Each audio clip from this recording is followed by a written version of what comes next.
وازيكم عامل ايه في فيديو جديد يا جماعه. يا رب الصوت يكون كويس لان انا ماسك الموبايل بطريقه غريبه جدا وبصور بالالترا وايد من ورا الموبايل.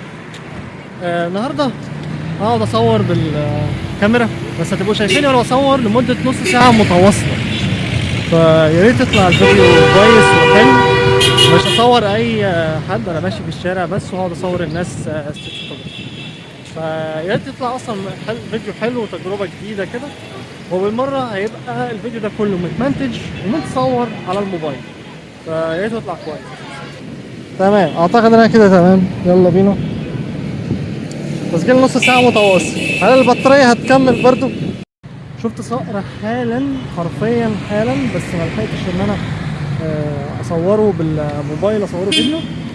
كان بعد البتاع ده، للاسف محدش هلقطه في الفيديو، بس صورت يعني بص بعيد. مش عارف ليه لما انا جيت اوجه ناحيه الكاميرا بص بعيد كده، حاولت ابص اصوره من وشه مرضاش. فما علينا، هركب تاني في البتاعه دي ونكمل.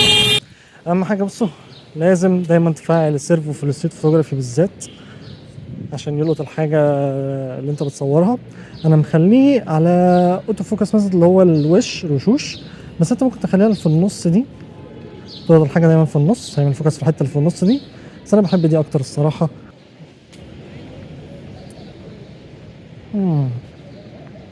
القط ايه؟ بص ده شكله لطيف لذيذ. اقعد شويه كده لغايه لما نلاقي شطه، يعني ممكن تفضل واقف اصلا تتمشى ساعه ساعتين عشان تلاقي شط حلو. الشط اللي هناك ده حلو بس عايز عدسه زوم 2000 مللي. ادي واحده اندونيسيه بس للاسف اخدت بالها، كنت عايز اصورها من بعيد. انا مركب عدسه ال 50 عشان تجيب لي عزل وفي نفس الوقت تجيب لي شكل لطيف. انا ممكن اصور حد عند اوكي دوت وهو معدي، يبقى شكله لطيف، بس جنبه بنك انا حاسسهم هيقولوا لي ايه اللي انت بتعمله.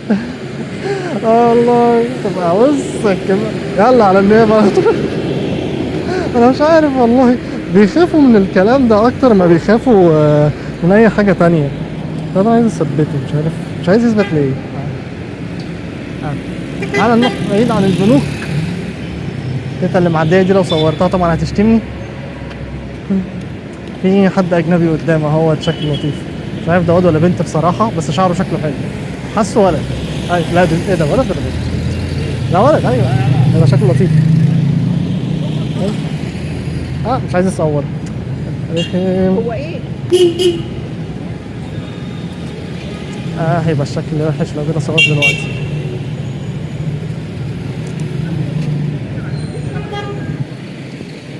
ده ممكن اصور دلوقتي، استنى. ايوه جه، بس تقريبا اوت فوكس شويه. استنى نشوف كده. اوت فوكس، اوت فوكس. احنا هنخلي الفوكس في النص. بس هستخدمها برضه، هستخدمها برضه، مش هسيبها من غير ما استخدمها. نمشي الشارع ده كده ولا نمشي كده؟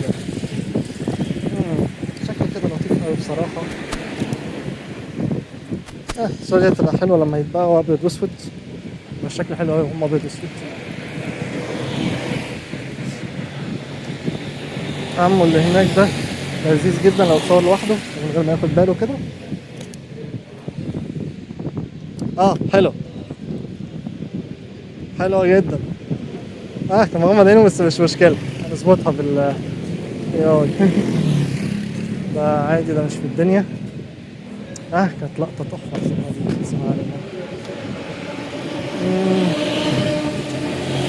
استنى، ممكن اجيب الراجل اللي عندي دوت لقطه. ايه الفوكس اصلا ما كانش علينا، ما كنتش عارف اظبط عليه الفوكس، بس يعني لحد ما شكله لذيذ، فاهم انت. في واحد تاني. الولاد شكلهم لذيذ، حلوين حلوين حلوين. انا بحب اصور وامشي عكس اتجاه الشمس عشان ابقى شايف اللي في اتجاه الشمس. فالازاز مايله شويه تتظبط كده يعني الى حد ما كويس، تبقى شكلها حلو برضو. شكله حلو مش وحش، شكله لذيذ. دي تقريبا من احلى الصور اللي صورتها، ودي لذيذة جدا. حلو، ده حاجات عادية. ده جامد الآثار ده. ده كان معدي، ده مش عارف ايه، شايف ده بيقول لي ممنوع التصوير مش عارف ايه. اوه بتاع ده جامد.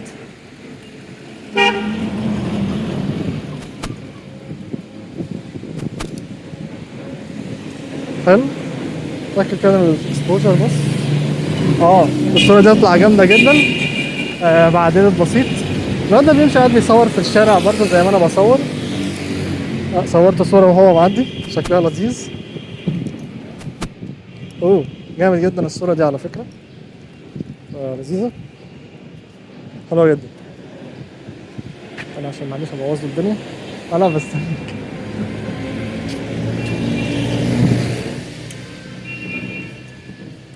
يا ريت محدش بس يرن عليا ويبوظ لي الفيديو وانا مش شايف ان هو شغال ولا لا. يا ريت بصراحة. نسيت اعمل الموبايل وضع طيران.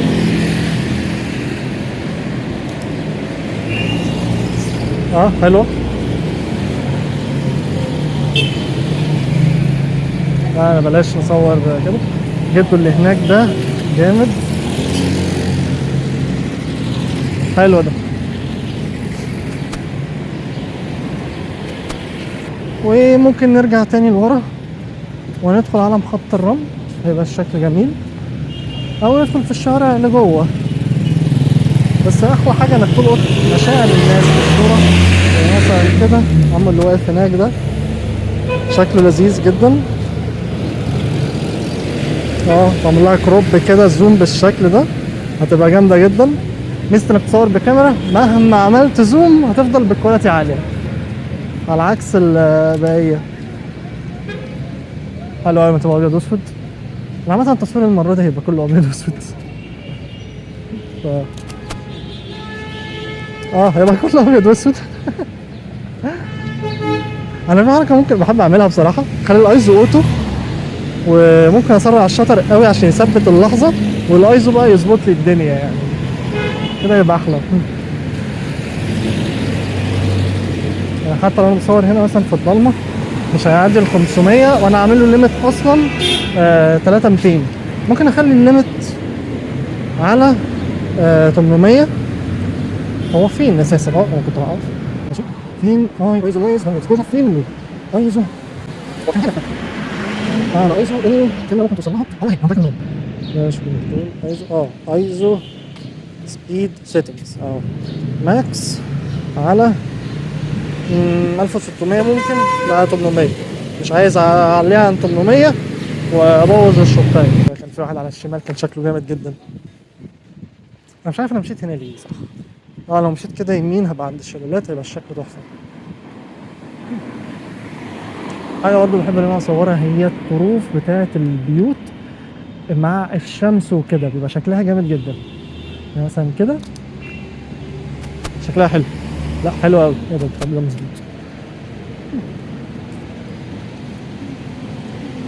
ده في ظابط قدام ده هيشوفني هيقول لي تعمل ايه؟ بس انا عايزين نعدي الطريق.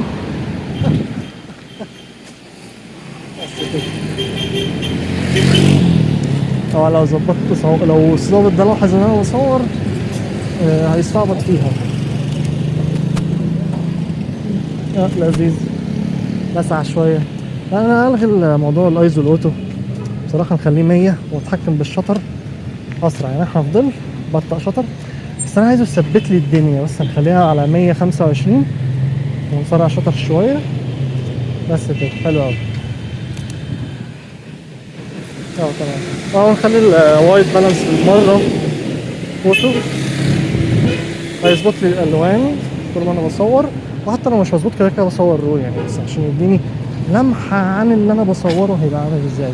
في حد واقف هناك شكله جامد بس لاحظني وانا بصور هتبقى موضوع مستفز قوي.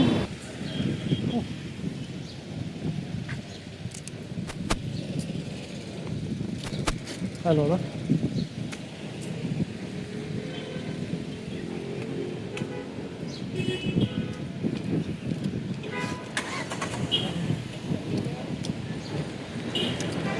الشغل اللي بكاب هناك ده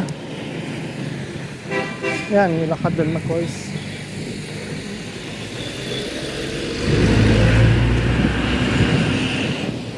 الواد اللي كان بيصور من شوية ماشي في نفس الخط اللي أنا ماشي فيه بصور. صراحة مش فاهم ليه، ممكن يكون فاكر إن أنا ماشي بصور برضه فقال أمشي معاه عشان يشوف الأماكن وكده. بس أنا بمشي أصور في الناس، مش بمشي أصور في أي حاجة تانية. مش عارف. كمان أنا عايز أصور عند البنك هنا، بس أنا عارف هيتكلموا لو جهت كرم فاكر. زي ما انتوا شايفين المناظر بتبصلي ازاي، مناظر بتضحك والله، كله بيبص لي يضحك. انا دي حاجه غريبه انا مش بفهمها، بتوع الجيش لما بصورهم او بهرب لهم ما بيتكلموش، لكن بتوع الشرطه بحس اكن ده حاجه، بص كأن دولة تانية أعلنت القتال عليهم. طبعا انتوا فاهمين الكلمات اللي أنا بقصدها إيه، عشان لو قلت الكلمات التانية ديت هيتعمل لي بنية حظر على اليوتيوب وكده، فبلاش.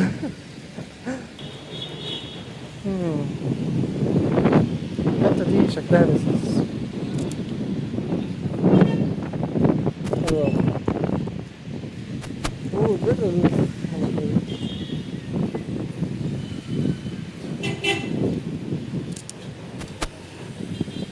حلو. دي حاجة من الحاجات اللي أنا بحبها في تصوير الشارع.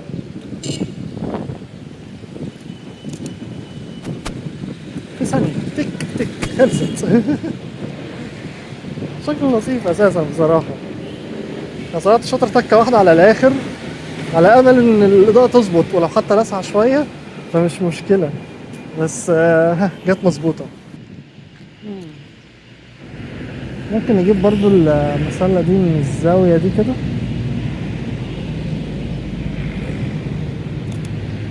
بس في بيت من الجنب هنا شكله وحش، تعال نجيبه كده يمين شوية، نحاول ناخدها في مكان لوحده كده. وده جاي من الجنب بشكل لذيذ، بس حاسسها مايلة. مين رن؟ في حد رن وقفل. ده في شجرة هناك شكلها جامد، لونها برتقاني كده. يا رب تبقى ظاهرة في الفيديو شغال كل ده أصلا ولا قطع؟ الحمد لله شغال بقاله تلت ساعة. ياه ده أنا هنقل، ده مش هنقله، ده هلون زي ما هو كده على الموبايل صح؟ ده مساحته كبيرة أوي. أبص يعني، بص كده يبقى جامد.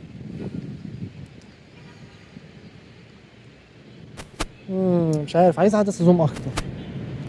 يعني بص دي العدسة 50 نقلبها في الكروب فريم، هي بتبقى زوم أكتر شوية، لكن المفروض هي تبقى نفس الرؤية بتاعت عين البني ادم على 50 مللي بالظبط، لان نفس المسافه تقريبا او نفس البعد البؤري بتاع عين البني ادم. طبعا احنا عيننا عريضه جدا بتشوف من اليمين للشمال، بس اللي بيبقى متركز فيها هو ال 50 مللي او البعد البؤري بتاع ال 50 مللي اللي هو كده، يعني من هنا لهنا.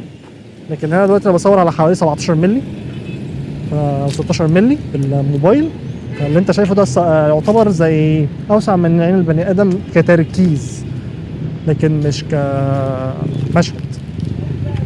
المشهد ده هيبقى جامد جدا.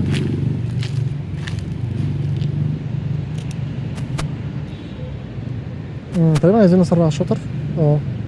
نسرع الشطر للاخر، مش للاخر قوي. حلو. اضاءة بقى من الحتة دي، ضلمة من الحتة دي، او نضلمها كلها ونركز الاضاءة هنا تبقى جامدة جدا. في كلبوب هنا بيتحرك. احنا مشينا تقريبا اخر الشارع. في شجرة لونها بنفسجي هنا حلو قوي. هنشوف الاضاءة كده غامقة. استنى، عايزين نقرب شوية هنا. ممكن نقلل الايزو عشان ياخد دايناميك رينج اعلى، ونسرع الشاتر تكة. في الكاميرات كمان بالذات دايناميك رينج كبير بس من تحت، يعني الحتت المظلمة تقدر ترجعها وتعمل لها ريكفر، الحتت منورة لا، فدايما غمقها درجة او درجتين زيادة وارفع الشادوهات في الايديت بيبقى شكلها احسن. عشان كده دايما بتلاقوني بسرع الشطر على الاخر ورقم عالي، يعني مش محتاج ان انا اعليه كل ده، كده كده العنصر باين، بس علشان كل حاجة تبقى باينة واعرف ارجعهم في الايديت لو انا عايز اظبطهم يعني. كده ده هيبقى جامد. نسرع بصوا للاخر على طول، بص للاخر او اللي قبل الاخر بشويه كده. شويه تفاصيل البيوت القديمه والحاجات دي بشكلها حلو قوي. انا بص لو انا اخدت مثلا الكادر ده من هنا، نرجع ورا شويه كده، ايوه كده اهو. ممكن الصراحه للاخر كمان، اتاكد كده الاضاءه يعني. بص نرجع كده لورا، هي عامله اصلا زي اكنها كانت اسمه ايه، بلكونه تقريبا. هنعملها كده، نصور الصوره حلوه قوي. ممكن نقرب شويه وناخد الجزء اللي فوق بس، حلوه جدا كده. دي مع شويه تونات وايديت تبقى جامده. طبعا هتلاقوا الصور كلها على انستجرام، هنزلهم كلهم في بوست واحد. بكتيرهم قوي 20 صوره، تصوير فوتوغرافي بقى، ستريت فوتوغرافي وكده. الحته ديت انا عايز اصور حد وهو معدي من الشارع ده وهو منور كده من بعيد، حاسس ان هيبقى الشكل جامد، صح ولا ايه؟ تعالوا كده نقف هنا ونستنى حد يكون معدي. اول بني ادم قاعد اصور. كنت عايز اصور الاثنين ماشيين في الاتجاه البعيد ده. في واحده معديه لوحدها ماشي، حط ايديها على وشها فاحسن حاجه. لا مش حلو، عايزين حد تاني. ده بيتكلم في التليفون. مفيش حد ماشي من ظهره يا جماعه، مفيش حد ماشي كده. عايز حد يبقى ماشي كده. في واحد بيتكلم حد في العربيه هيركب. حد يعدي طب، مخلوق طب. بص انا هصور الموتوسيكل اللي هيعدي ده كمان شويه، هيبقى جامد جدا. بص ايوه كده. انفوكس وتمام جدا. بس في تاكس والعربيه كانوا شكلهم رخم قوي، مش عارف انا اصور اللي هم بيجوا من الحته ديت شكلهم مش لذيذ زي اللي من بعيد.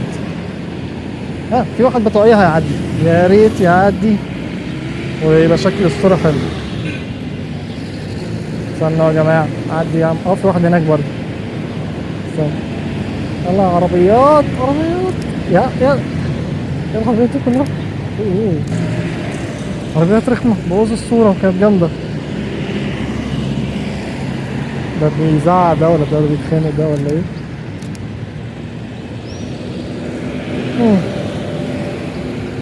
ماشي، شكله هنا احسن. دي كده صورة جامدة. طبعا لو صورت بتاع الشرطة ده اتبهدل، هيلقطني من بعيد، بيسمع التكة من 10 متر، من 10 ميل قدام. انا ممكن القط العربية دي وهي ماشية، بس لو الشارع يبقى فاضي، بص العربيات بتيجي دايما في الوقت الصورة المناسبة يعني. بص هتعدي دلوقتي عربية، يلا انا القطها دلوقتي احسن من انا ما القطهاش. حلوة اوي دي برضو، كده يبقى الشكل جامد. مش حلو قوي. في جده هناك معدي اهوت، بيبقى شكلهم حلو جدا الناس الكبيره في السن وهي معديه. بس تعالى نعدي الناحيه التانيه، نطلع فوق. انا هكعبل في مره، هكعبل على وشي وهكسر الكاميرا بالموبايل بوشي، بدراعي، بكتفي، زي قبل كده ما حصلت قبل كده يعني. مش غريبه، مش جديده عليا. يلا يا جدو. بص عربيات اكنها مستقصداني والله. لقط، ايوه هي دي الصوره اللي انا هنزلها. الصوره دي جامده جدا، هو ده اللي انا عايزه. تقريبا كده خلصنا خلاص الفيديو يا جماعه. اشيل بقى الدنيا، انا لفيت يعتبر المكان كله. وبس كده يا جماعه، اتمنى الفيديو يكون عجبك. ما تنساش انك تعمل لايك على الفيديو، تشترك في القناه مش مشترك، تعمل شير لكل اصحابك.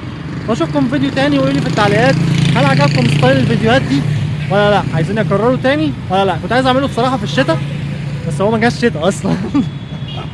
انا مش عارف فين الشتاء، هي شتت يوم واحد انا كنت فيه نايم. حاجه مستفزه الصراحه.